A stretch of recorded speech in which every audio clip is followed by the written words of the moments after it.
Voici la cloche. Cette cloche signifie que lorsque vous venez ici et que nous on est là-bas, très loin, pour se saisir que vous êtes là. Bon, on saura, étant à la maison, même dans la nuit, qu'il y a une urgence pour qui nous interpelle de venir recevoir quelqu'un qui arrive. On essaie de diagnostiquer et puis de travailler la cause ensemble. C'est des herbes pour traiter, pour que le mal parte. C'est la tradition. À un certain niveau, la tradition ne peut pas tout guérir.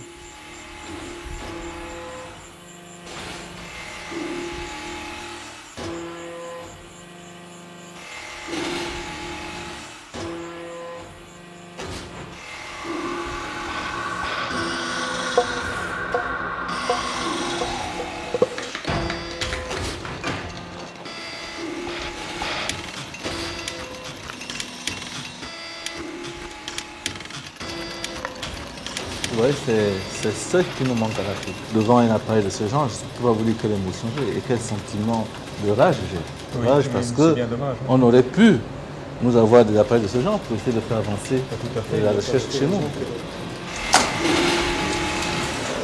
Je vous en prie, docteur. Merci.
Il y a des fadaras qui sont un peu plus blanches que les autres.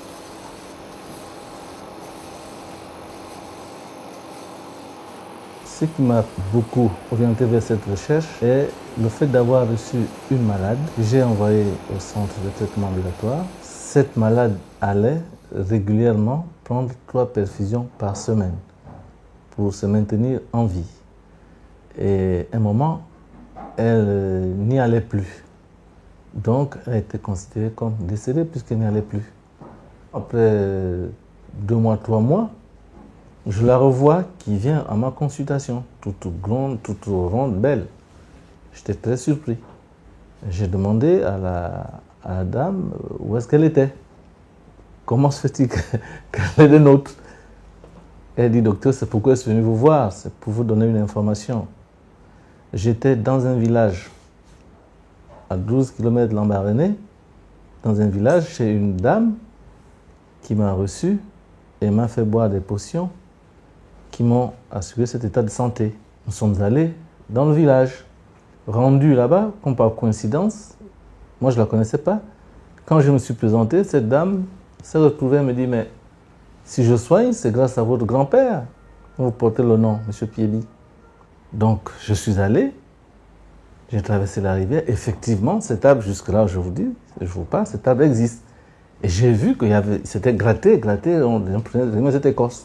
que je ne connaissais pas. Alors, j'ai dit, mais voilà une découverte.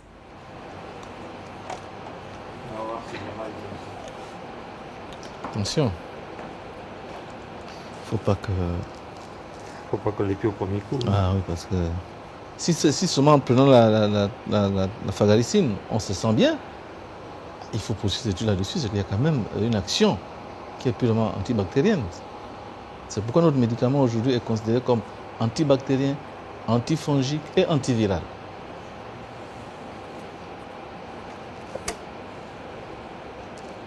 Ah.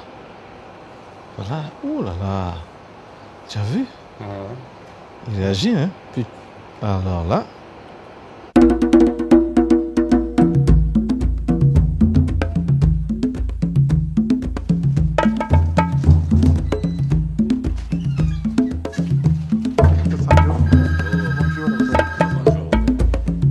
Prenez place, s'il vous plaît. Merci. Nous voudrions échanger avec vous pour que nous puissions voir effectivement comment vous travaillez ici au Cameroun. Et nous, au Gabon, nous pourrons aussi vous partager nos expériences au niveau du traitement des affections opportunistes liées au VIH-Sida.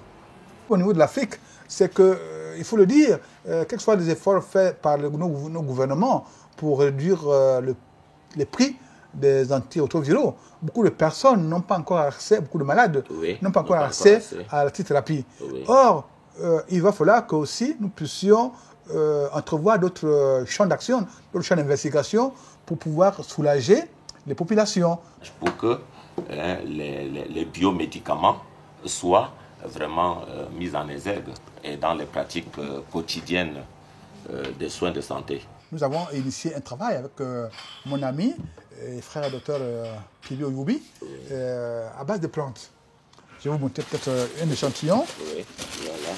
Alors là, vous avez donc, c'est une écorce. Donc de l'état que vous voyez des plantes, de ces écorces, nous sommes arrivés à mettre... la poudre tuyau Non, poignée. pas poudre, c'est des comprimés. Des comprimés Des comprimés. Oh là là. Nous avons des comprimés. Mais ça, c'est une avancée spectaculaire. Des comprimés, nous avons la forme sirop. Oui. Et aussi ce médicament est en ampoule buvable. Est-ce que ces produits sont déjà mis en vente? Oui, ils sont mis en vente au Gabon. On est en négociation avec le gouvernement camerounais pour voir si on peut avoir l'autorisation de mise sur le marché au Cameroun. En RDC, on a l'autorisation de mise sur le marché. Au Gabon, c'est vendu. Nous préférons donner des traitements aux personnes qui sont infestées pour leur permettre de ne pas faire la maladie. Ce que nous attendons dans cette médecine, c'est la complémentarité. Dans ce traitement que vous venez de dire de VIH-Sida, nous savons qu'il y a un manque d'énergie, un manque de vitalité dans le corps de celui qui est envahi par le virus. Et c'est pour ça que le système immunitaire est affaibli. Donc, si ces produits déjà jouent leur rôle, l'alimentation vient compléter, et puis d'autres médecines également. Par rapport au VIH-Sida, je dis que le fait que nous puissions, à partir de l'Afrique, qui est le continent le plus atteint par l'épidémie de sida, si la solution un jour venait de l'Afrique, parce qu'effectivement, ces arbres-là, ces plantes qui sont d'origine africaine et qui soulagent, je ne dis pas soigner, mais qui soulagent, je dis que bateau non, parce que depuis la nuit des temps, nos grands-parents se soignaient comment? Ils se soignaient avec les écorces, Oui, avec les racines.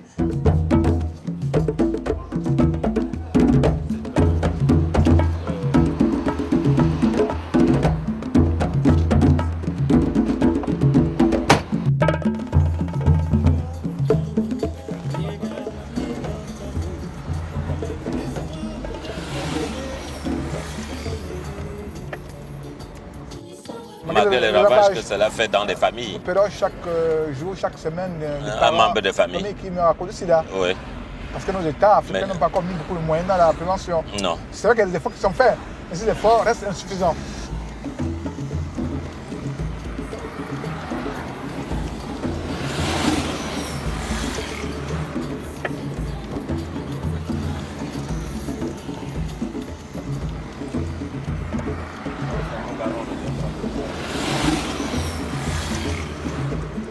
Il ne faut pas qu'on exclue un type de médecine. Non, il ne faut pas qu'on exclue, non, il faut pas qu'on exclue. parce que que nous avons remarqué qu'il y a des situations, je vous dis, il y a des situations qui ne s'expliquent pas Et puis nous ne comprenons pas comment certains praticiens sortent le malade du danger. Ils retrouvent la joie de vivre et retrouvent la guérison avec des pratiques peut-être sans logique scientifique.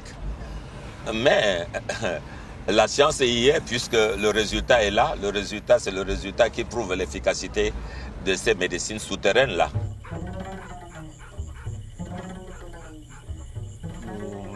La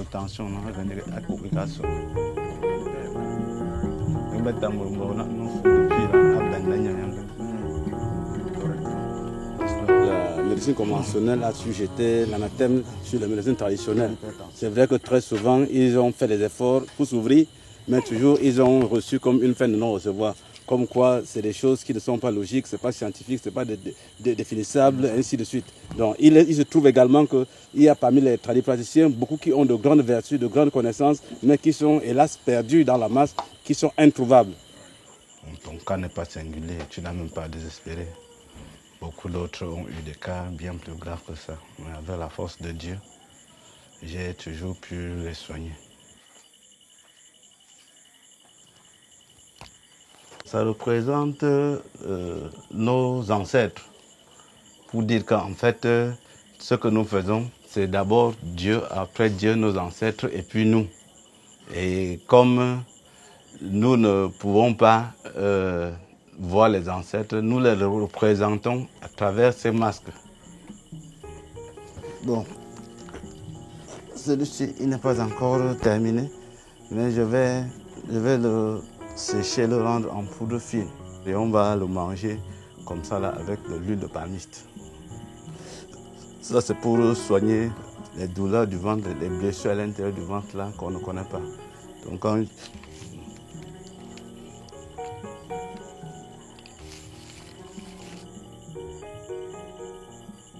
on essaie de les regrouper, de les initier, de les sensibiliser pour que cette médecine-là, que ce ne soit pas seulement un mythe ou un mystère, qu'on puisse aussi enseigner à d'autres personnes qui aimeraient, n'est-ce pas, connaître le métier.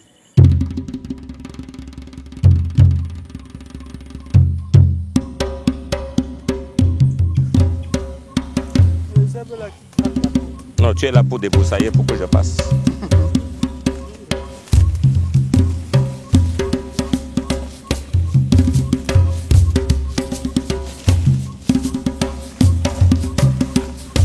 On dirait que vous étiez déjà ici. Ah bon, c'est bien. Doucement, doucement. Ah! Méfie-toi ici, hein.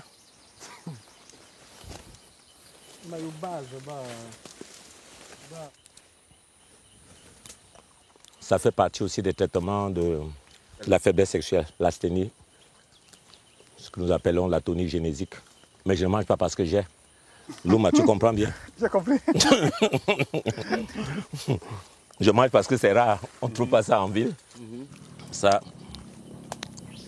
c'est ce que nous offre la nature.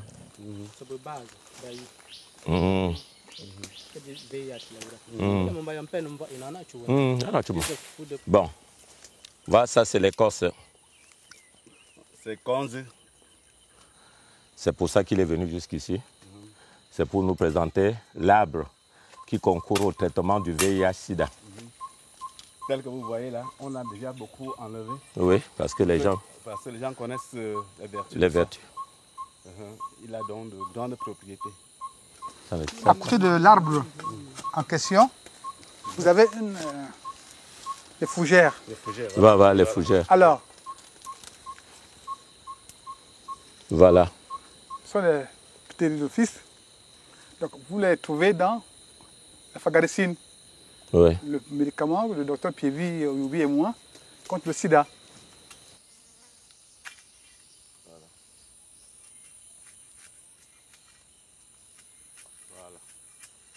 Attends, je vais chercher ça dans le sac. Voilà comment on démarre Le processus de recherche. À partir donc de Fagara, ici. Ouais. Et ensuite, chemin faisant, nous découvrons d'autres plantes qui, associées à Fagara, ont des vertus thérapeutiques. nous savons que ces plantes ont dans le passé, depuis des générations, soigné des personnes qui ont été guéries, pas forcément de sida, mais d'autres pathologies, comme le rhumatisme, les courbatures, les hépatites.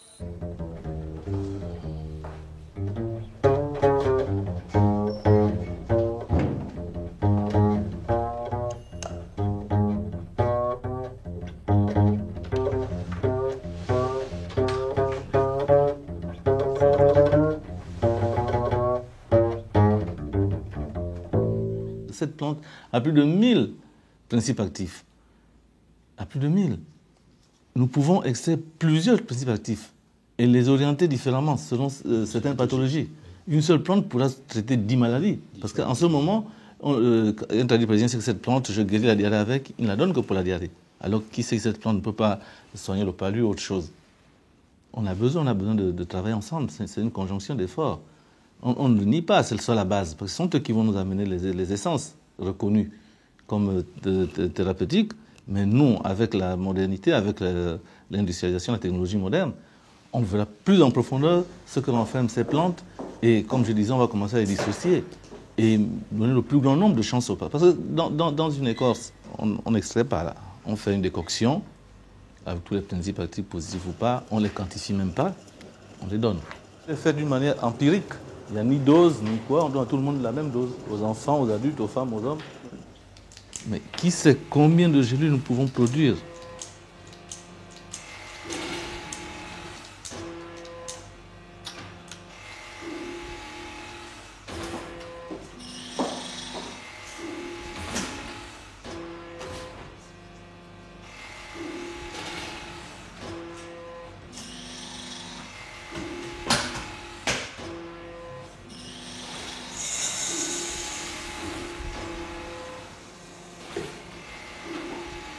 C'est A, hein, conditionnement, voilà. Au lieu d'inventer. Maintenant, on fait de façon. Voilà. 60.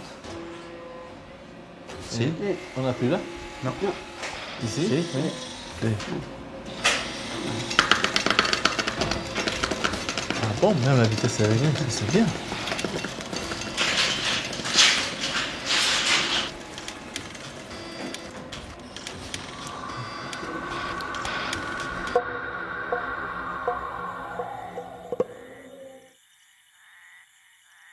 Louma, Mais on vous situe comme naturopathe. Comme naturopathe, comme pharmacien, on- comme biologiste, comme- on vous situe où?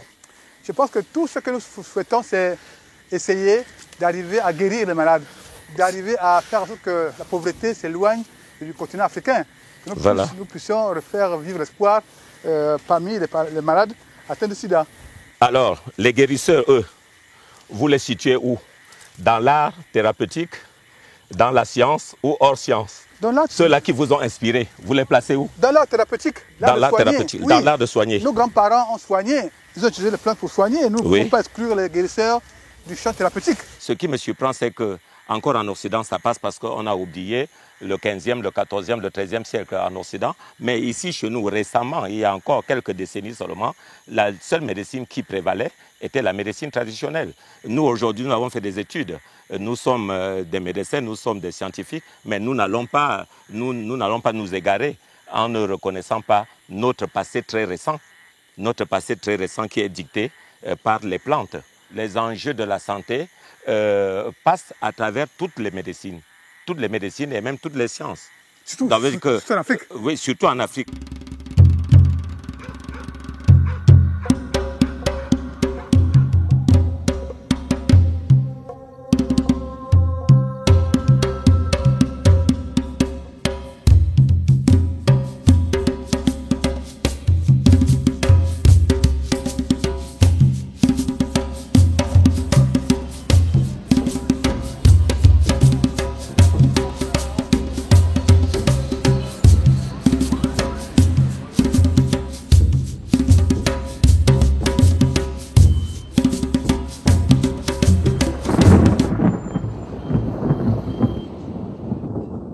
Aujourd'hui, il y a eu beaucoup d'avancées par rapport déjà à ce que les gens acceptent que le VIH existe. Avant, on disait les gens ont été poisonnés, c'est la sorcellerie. Mais maintenant, de plus en plus, les gens acceptent. Disons plutôt malades, chaque fois que vous avez une proposition de traitement, discutez avec nous.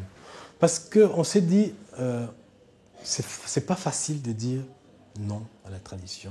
Il y a beaucoup de patients qui, avant de venir à l'hôpital, ils vont d'abord consulter un tradipraticien. Il y a des gens qui croient à la médecine traditionnelle. Nous essayons de nous efforcer à leur dire, mais n'arrêtez pas votre traitement. Si vous êtes convaincu que ça peut vous apporter quelque chose, mais continuez à prendre le traitement antirétroviral. Oui, docteur, capturez.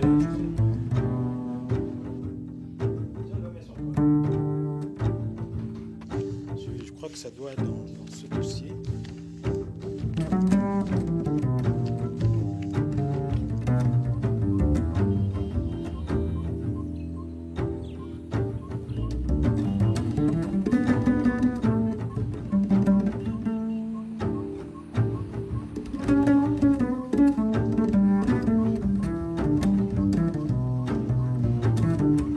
Le changement vraiment véritable a commencé en 2001 avec l'implication ferme du ministère de la Santé, où on a eu une baisse très importante des traitements antirétroviraux.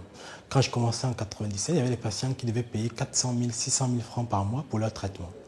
Et depuis 2001, il y a eu une première baisse des prix qui a ramené les prix des traitements antirétroviraux, qui coûtaient 255 000 déjà en ce moment, à 50 et 70 000. Et en 2002, il y a eu encore une baisse. Et depuis, nous avons les traitements antirétroviraux qui coûtent soit 3 000 francs, soit 7 000 francs.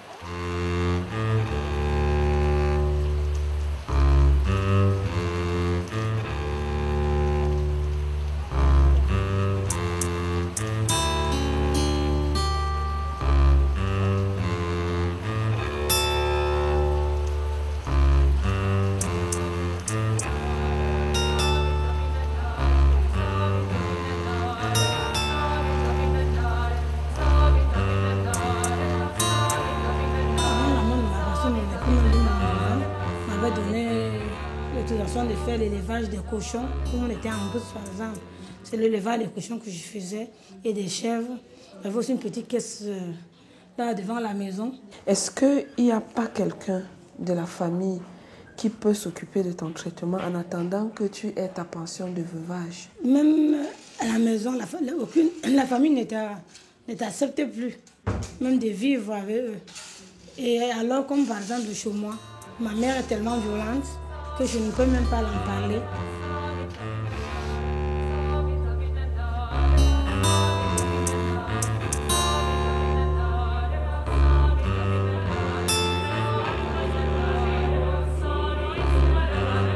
Elle est où? Dans la voiture. Mais parce qu'on n'a pas fini. On est là-bas, il n'y a pas de lit. Ah, il n'y a pas de lit. Donc vous allez revenir quand? Demain matin. Mais je pense qu'elle est vraiment fatiguée, il faut l'amener aux urgences, non? Que de la ramener à la maison. C'est pas mieux de l'amener aux urgences.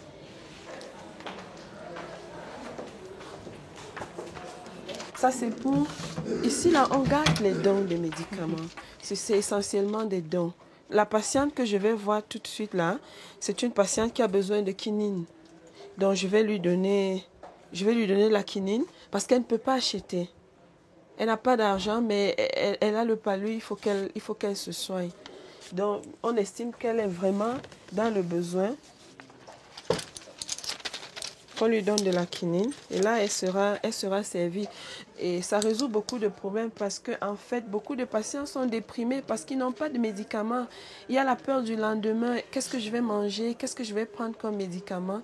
Et déjà, ça a un très gros apport psychologique, savoir qu'il y a quelqu'un quelque part qui vous a payé un traitement. Et c'est ce que s'efforce un peu de faire l'association Appui, qui a même déjà des volontaires qui travaillent ici au sein de l'hôpital. Mais malheureusement, on ne peut pas prendre en charge les antirétroviraux parce que c'est un traitement à vie.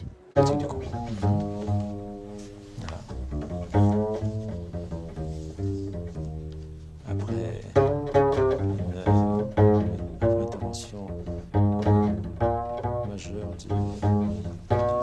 les constats sont là. Il y a eu effectivement, au départ, comment dirais-je, la mise en place, mais de manière urgentiste, de procédures, de début de solutions du nord vers le sud pour répondre effectivement à cette situation dite de catastrophe. Mis sur le marché, remis en main propre par Savouet. les autres éléments dans les ateliers que nous avons obtenus aussi. Le Gabon également va nous envoyer bientôt une autorisation de la solution. La semaine d'ici la fin de la semaine, nous adressera sur le thème. En ce moment, nous sommes en train d'organiser un essai clinique randomisé entre une substance de référence, un antidote de référence qui est la triomine, qui est constituée de 3 génériques. Cette triomine sera comparée à la vagaricine. Et cette étude sera menée dans des pays africains, notamment dans 3 pays africains, le Gabon, la Guinée équatoriale et le Congo. C'est en lien avec le centre hospitalier français. Pour l'instant, ce sera un labo de leur choix, mais le maître d'œuvre sera en fait le CHU de Nîmes. Le CHU de Nîmes.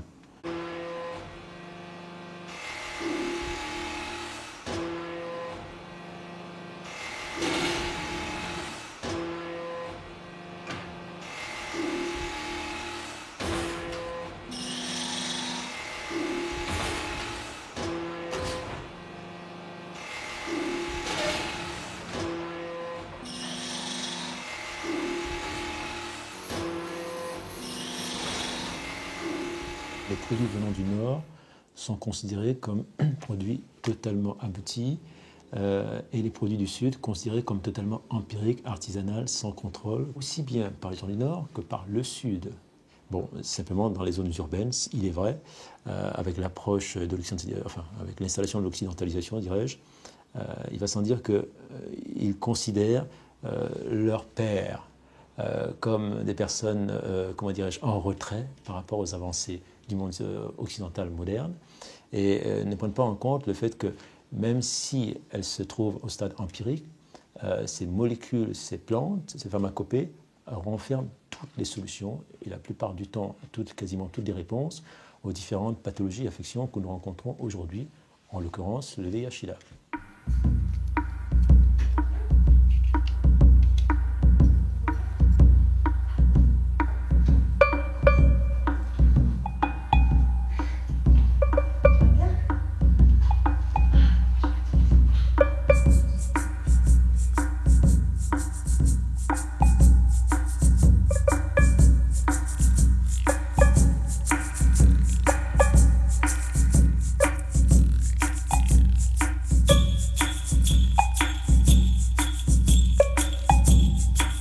Prenez la médecine occidentale au moment où elle était venue en Afrique.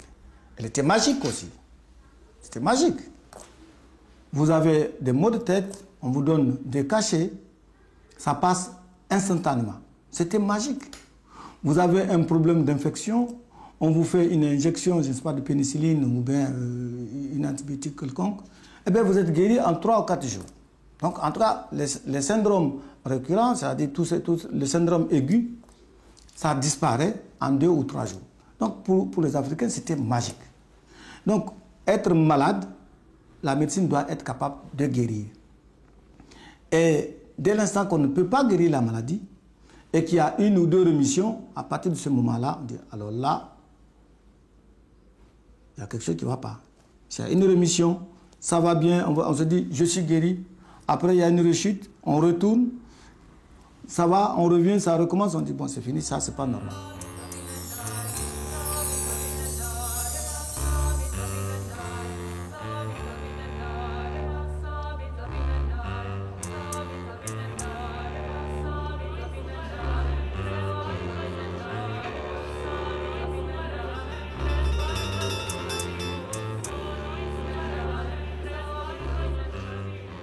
Monsieur aussi. Bonjour, docteur. Je vous écoute. Au village, ils disent que c'est la sorcellerie. Ils ne croient pas au sida.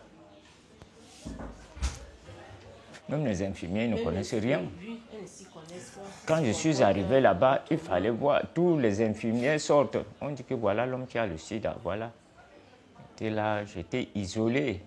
Mais j'avais de la peine pour prendre le traitement. Pour que quelqu'un, une infirmière, vienne mettre la perfusion sur moi, il fallait qu'elle démarche, qu'elle tape les mains par-ci, par-là. J'ai eu trop de problèmes. Dans les hôpitaux, les prises de sang, le nombre de tubes que les infirmières prélèvent, chez les Africains, ça pose énormément de problèmes. Ça pose énormément de problèmes. Il y en a même qui refusent catégoriquement qu'on leur prenne le sang parce que souvent ils disent « Vous avez vu la quantité de sang qu'on m'a pris, certainement ils vont faire quelque chose avec ». Ça c'est une première réaction. Il peut y avoir une deuxième réaction du type « Oh là là, ils ont pris tout mon sang, je suis vidé de mon sang ». C'est vrai que le sang en Afrique subsaharienne, parce que l'Afrique c'est un continent très grand, et les gens ont du mal à accepter qu'on prenne une goutte de sang. Parce que le sang a un fort contenu de vie. C'est la vie. Et c'est le véhicule de vie, c'est le véhicule de l'âme, c'est le véhicule de l'esprit. Et toucher le sang de quelqu'un, c'est lui enlever une identité.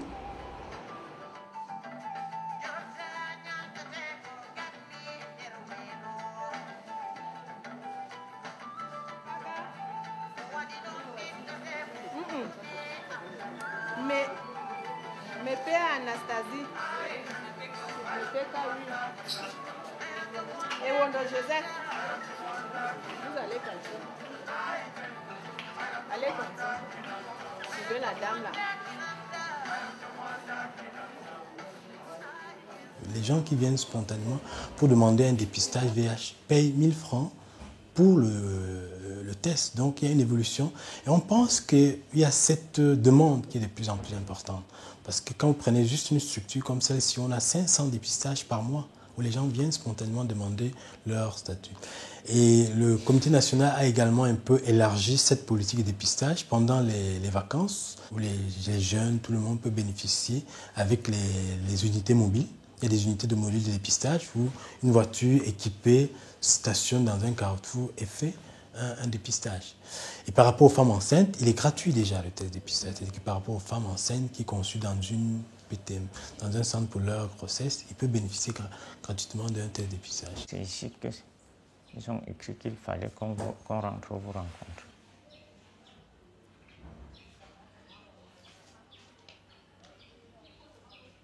Je vous écoute. Et puis la perte de poids. Bon, je suis passé de 85 kg en 6 mois. Je passe de 85 kg à 39 kg, à 38 kg, alors que j'ai 48 ans. Donc, vous avez commencé votre traitement en 2001. 2001. On a commencé un traitement avec Rixivan, Videx et Rite.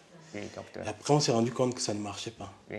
Hein? Oui, docteur. Quand on a fait les bilans, on s'est rendu compte que ça ne marchait pas. C'est pour ça que j'ai demandé qu'on vous demande de venir. Parce que dans les situations comme ça, toutes les molécules qu'il y a dans notre pays sont résistantes. Maintenant, avec notre partenariat avec Montpellier, ce qu'on fait quand on a des cas comme ça, on leur écrit. Oui, docteur. Pour voir s'ils peuvent nous envoyer des médicaments, pour voir s'ils peuvent vous prendre en charge. Parce qu'actuellement, tous les médicaments que nous avons maintenant, ça ne marche pas sur votre virus. Mais on conseille que lorsque c'est résistant, au lieu de ne rien prendre, de prendre quand même ces médicaments. Vous comprenez? Oui, docteur. Parce que toutes les souches qui sont là-bas, il y a encore quelques souches qui sont sensibles. Il ne faut pas rester à ne rien prendre. Mais ne pas vous perdre de l'hôpital comme vous partez, ça fait longtemps avant de revenir. Et votre épouse, comment elle va? Ça va mieux? Ça va mieux. Vous prenez quoi maintenant? Vous êtes sur Trumine 30. Donc, ne faites pas l'erreur qu'il a faite. Quand vous faites des traitements et que vous commencez déjà à arrêter, prendre, même pour prendre d'autres médicaments, vous exposez le virus à développer des résistances. Et quand il y a des résistances, tout le monde est bloqué, on ne sait plus quoi faire. Faites tout pour respecter le traitement. On dit que quand on prend bien, ça marche bien. Quand on ne prend pas bien, c'est plus grave que si on n'avait pas commencé à le prendre. Entre-temps, il faut que vous restez là, qu'avec des associations qui sont là, qu'on essaie de voir comment on peut trouver une solution. C'est très difficile, vraiment. Je suis même en train de vendre les champs et tout ce que j'avais comme bête pour me soigner. Donc, je n'ai plus pratiquement rien. Je suis à 1 an de ma retraite. Je suis un agent des eaux et forêts. Dieu merci que c'est moi seul qui suis malade. Parce que si je tombais malade, elle aussi, elle était aussi dans la même situation. C'est que c'est grave. Elle fait les sucettes et elle vend sur le marché. Ça nous permet de manger. Je vais vous prendre un exemple. Voici 3 semaines que j'ai passé à l'hôpital.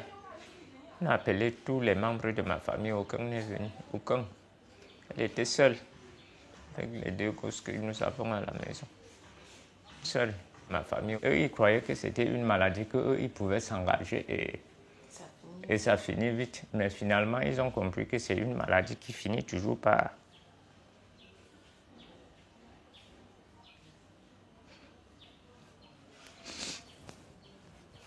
Non.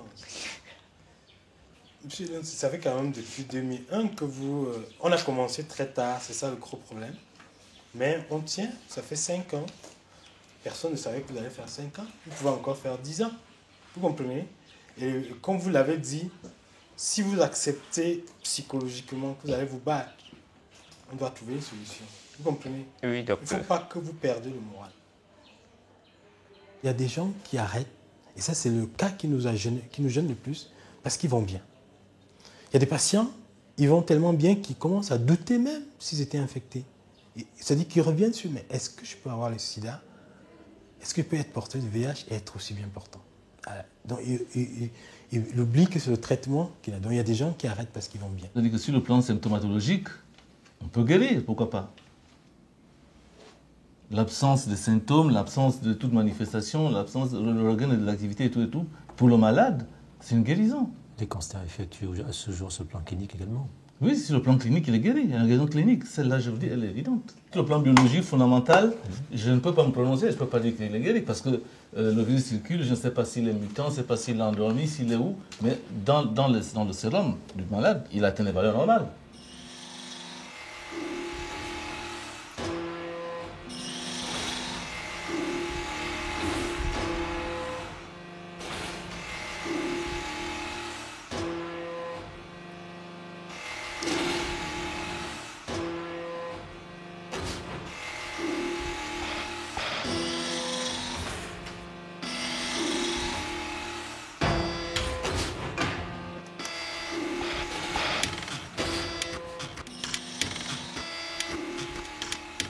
L'hôpital, c'est un lieu fermé. Ils se sentent agressés à l'hôpital. C'est comme un lieu d'agression. Ce n'est pas qu'ils n'aiment pas l'hôpital, mais ils ne supportent pas l'isolement. Se retrouver caché sans visite, ça, l'Africain ne le supporte pas. Quand on est enfermé, pour un Africain, c'est qu'on est interné. C'est-à-dire qu'on est hors de la communauté. C'est pour ça que moi, là, on est en train d'imaginer comment on doit faire pour que les parents, quand même, rendent visite aux malades à l'hôpital afin qu'ils ne se sentent pas isolés. Il est bien entendu que quelquefois, c'est une maladie, si vous voulez, qui entraîne d'autres maladies opportunistes par rapport à la tuberculose, où on demande aux gens de porter des masques pour entrer voir leurs malades. Ça, ils ont du mal à prendre des masques pour aller voir le malade. Parce que là, ça sous-entend que celui-là, il est en train de mourir. Ça, c'est 19 days. Qu'est malé. Et quand c'est comme ça, les on n'a pas de ça dans le ici. Quand c'est comme ça, les témoins sont contents. Bonjour, maman. Nous vous appelons de la part du docteur Kwanfak de l'hôpital du jour. Bon, on a constaté que vous avez rendez-vous le 27 septembre pour acheter votre médicament et que vous n'êtes pas passé à cette date-là acheter votre médicament. Donc, le docteur Kwanfak aimerait vous rencontrer à son bureau. Bon, au revoir, monsieur. Résultat, il passe demain matin. L'initiative a été prise parce que nous avons beaucoup de patients qui commencent le traitement, qui sont disparus, qui arrêtent le traitement. Bon, pendant les appels, nous avons plusieurs raisons. D'abord, par exemple, les effets indésirables que quelqu'un n'a pas eu le temps de supporter le début de son traitement, il arrête complètement. Il y a d'autres qui sont chez les marabouts. ils partent des praticiens au quartier.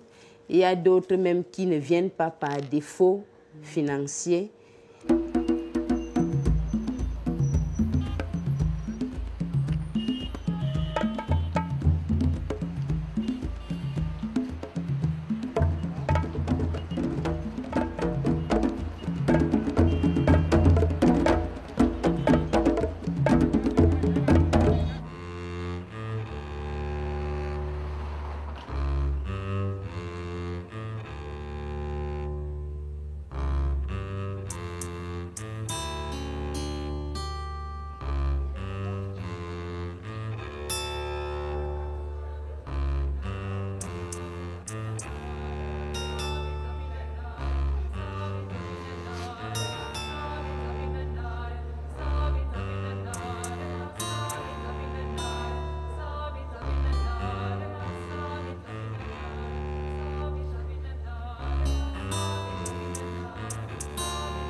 Si les gens viennent ici tôt, au lieu de cacher, refuser jusque trop tard, s'ils viennent tôt, on peut le guérir. Et ça, c'est une chose qu'on ne peut pas dire dans d'autres formes de traitement. Un de nos objectifs était faire que les gens soient dépistés tôt pour qu'ils viennent tôt pour que nous soyons guéris de maladie. Et c'est ça difficile. S'ils viennent avec le sida déclaré, il faut que nous passions le temps pour remonter son immunité avant que le vaccin peut avoir un effet sur cette maladie.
Monsieur, on ne filme rien chez nous, on ne veut rien. On ne veut pas voir ça. On ne filme rien ici. Chez nous, on ne filme rien. Même si c'est STV milliard, allez avec. Moi, je suis en train de me filmer. Allez vous filmer ailleurs. Vous ne filmez pas ici. Vous ne vous filmez pas ici.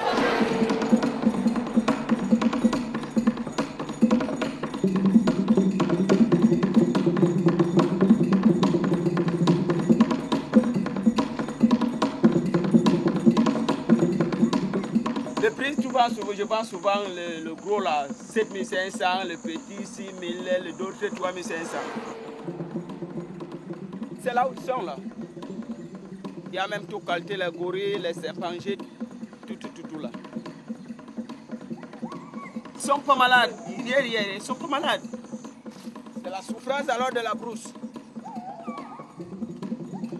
Il n'y a rien qu'on ne peut pas jeter là. On mangeait tout.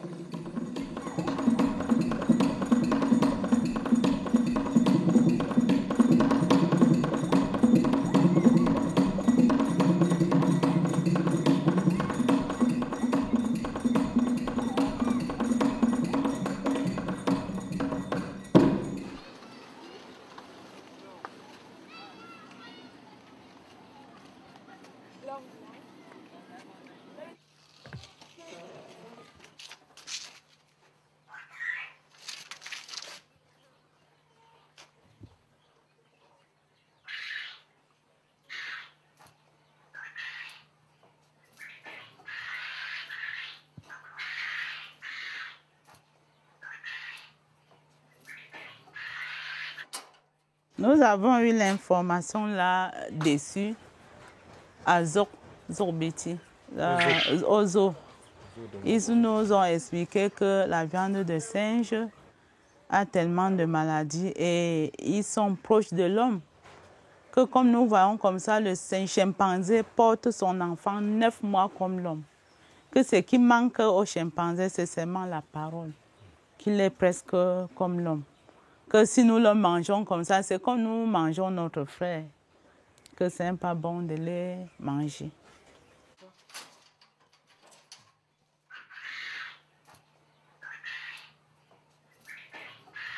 Cette viande les intéresse parce que ça a un goût très particulier. Et c'est une viande très succulente. Et une viande de brousse, malgré qu'elle est élevée à la maison, elle garde sa même saveur qu'étant en brousse.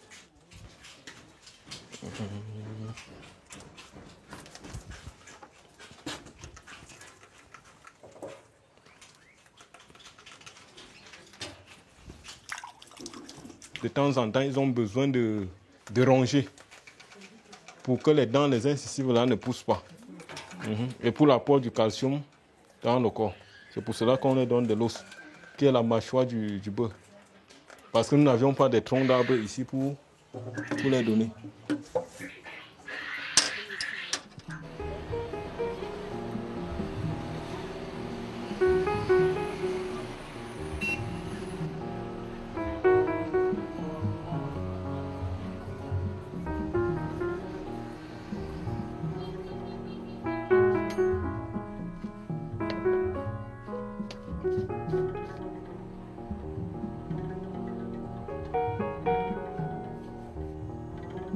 Est-ce que vous êtes en train de nous proposer de venir avec nos décoctions pour que vous les transformez en comprimés et que vous étudiez des principes par rapport à nos témoignages et que vous les mettez sur le marché? Est-ce que c'est ce genre de proposition-là que vous êtes en train de nous faire, nous, herboristes, ainsi de suite? Si vous me donnez votre secret, c'est qu'il y a une base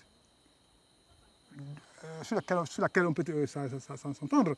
Ça veut dire que moi, en tant que scientifique, je n'aurai pas aucun scrupule d'utiliser votre information à des fins personnelles. Il faut pas se voiler la face. Mais ce qu'il faut dire, c'est qu'il va falloir que la confiance naisse entre vous et nous. Les tradipraticiens en Afrique font un travail colossal. Mais laisser cette pratique médicale à ce stade est dangereux. Parce qu'il y a aussi plein de charlatans. Les 3 quarts sont des charlatans qui vendent de l'illusion. C'est pour cela que je dis que si on réussissait à implanter en Afrique une fabrique comme celle que j'ai dit, une fabrique d'extraction de molécules, on pourrait en ce moment recenser quels sont les tradipraticiens qui ont réellement développé des compétences pour telle ou telle molécule. On pourrait les quantifier et faire des colonies de médecine africaine, pourquoi pas. L'extraction est faite spécifiquement pour ce qu'on cherche, pour le produit actif qu'on cherche. Il y en a quelques-uns qui sont plus solubles dans l'alcool. C'est le grand avantage vis-à-vis des décoctions, c'est qu'on peut concentrer le principe actif, la molécule qui a un effet bénéfique.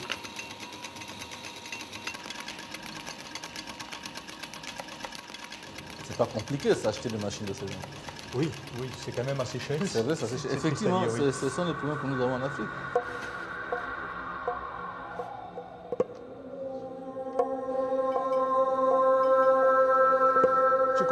Les appréhensions de notre ami, mais aujourd'hui quand même le débat est avancé. L'OMS fait des efforts pour que les tradipraticiens soient organisés, pour que les États puissent soutenir leur action. Aujourd'hui on est dans un monde de compétition, même entre laboratoires. C'est la guerre des laboratoires, à qui va trouver le remède le premier. Et si on peut voler une information, une découverte, les gens ne s'en plient pas. Il faut vous entendre. Il fallait faire des brevets. C'est un produit qui n'est pas breveté. Si moi, je n'ai pas passé votre formation à l'effet personnel, mais l'Américain ou le Suisse ou l'autre n'a pas de pitié.